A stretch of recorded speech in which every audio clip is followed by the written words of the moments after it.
এই মুহূর্তে জাতীয় স্মৃতিসৌধ প্রাঙ্গণে আছেন সহকর্মী ধ্রুব ব্যানার্জি। প্রস্তুতির আরও খবর জানতে সরাসরি যাচ্ছি তার কাছে। ধ্রুব, জাতীয় স্মৃতিসৌধের সৌন্দর্য বর্ধনের কাজ একদমই শেষের দিকে।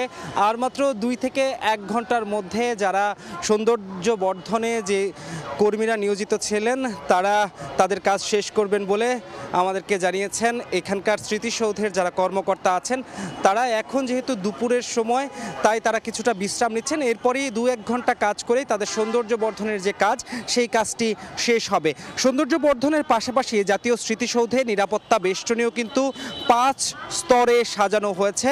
সাদা পোশাকে পুলিশের পাশাপাশি আগামীকাল এখানে আইন শৃঙ্খলা বাহিনীর বিপুল পরিমাণ সদস্য উপস্থিত থাকবেন।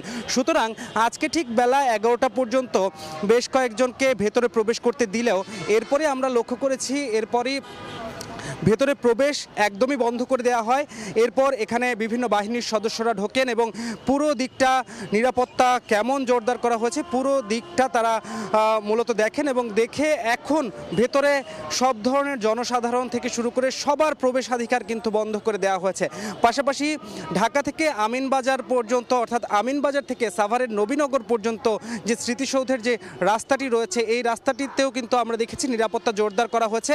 এবং যেহেতু আগামীকাল সূর্যোদয়ের সঙ্গে সঙ্গে প্রধান উপদেষ্টা সহ উপদেষ্টা মণ্ডলীর যারা সদস্য আছেন এবং বিভিন্ন দেশের যারা কূটনৈতিক আছেন অথবা বাংলাদেশে অবস্থানরত পূর্ব তিমুরের যিনি প্রেসিডেন্ট আছেন, তারা সহ সবাই মূলত আগামীকাল সূর্যোদয়ের সঙ্গে সঙ্গে স্মৃতিসৌধে পুষ্পস্তবক অর্পণ করবেন। সেই উদ্দেশ্যে আমিনবাজার থেকে সরাসরি গাবতলী পর্যন্ত যেই সড়কটি রয়েছে, সেই সড়কটিতে আগামীকাল অর্থাৎ 16ই ডিসেম্বর রাত 3টার পর থেকে যান চলাচলও কিন্তু সীমিত করা হয়েছে এবং যারা এই পথে চলাচল করেন তাদেরকে বিকল্প সড়ক ব্যবহারের জন্য কিন্তু বলেছেন আইন শৃঙ্খলা রক্ষাকারী বাহিনী।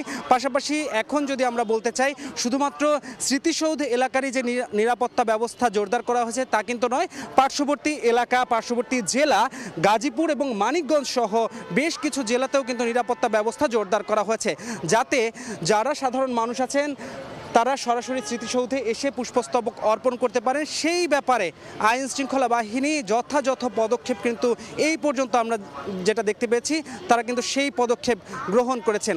এই ছিল সাভারের জাতীয় স্মৃতিসৌধ থেকে আমার কাছে সর্বশেষ।